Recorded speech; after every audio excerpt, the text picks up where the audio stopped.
Bonjour et bienvenue sur le podcast Un pas à la fois. Nous allons aborder le thème du chemin avec le livre de Jean au chapitre 14, verset 16.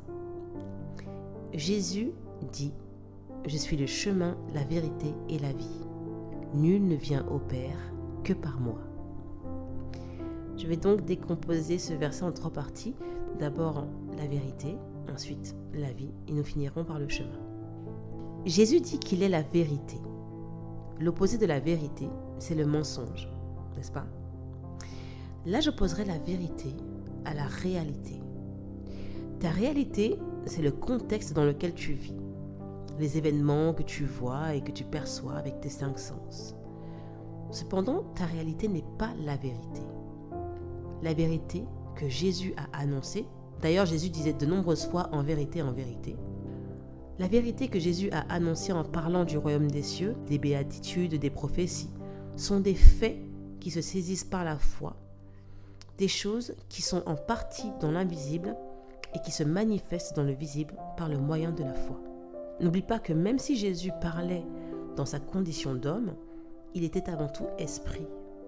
Certaines de ces vérités ont déjà été vérifiées et d'autres sont à venir. Donc dans ta vie de tous les jours, tu dois t'approprier ces vérités par la foi et les rendre réalité dans ta vie. Car les vérités qui te concernent se confirmeront si tu y crois. Et il y a aussi d'autres vérités plus globales qui se manifesteront dans tous les cas, que tu le veuilles ou pas. Le challenge, c'est de ne pas faire de ta réalité une vérité. Car c'est ainsi que tu te laisses envahir par les mensonges de l'ennemi. Je reviens, comme j'ai dit au début, le mensonge, c'est l'opposé de la vérité. Maintenant, parlons de la vie. Là où Jésus est, il y a la vie. Il nous le confirme dans Jean 10,10 qu'il est venu pour donner la vie en abondance. On a parlé de la nouvelle vie, de la nouvelle naissance en lui. Jésus ressuscitait les morts.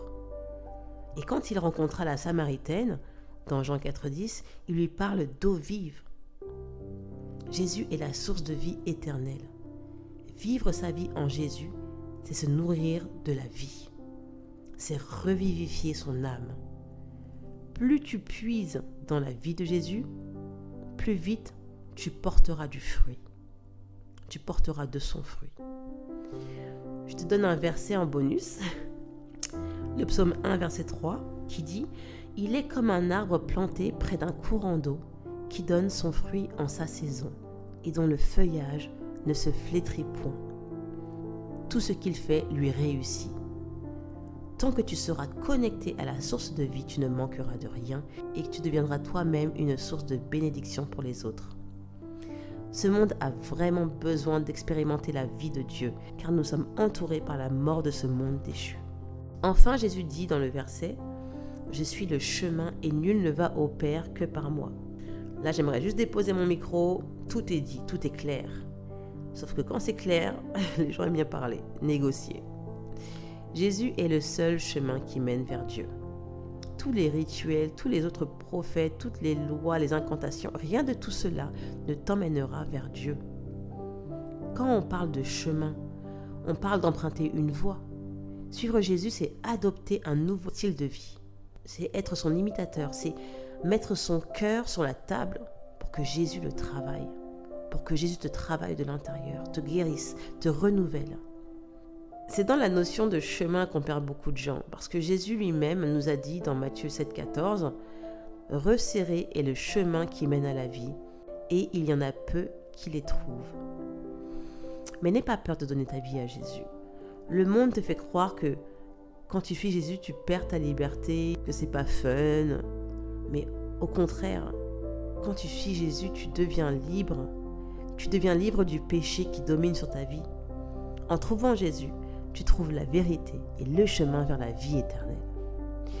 J'espère que ce temps de partage t'aura fait du bien. Jésus t'attend. Et en le trouvant, tu vas halluciner de ce qu'il est capable de faire dans ta vie.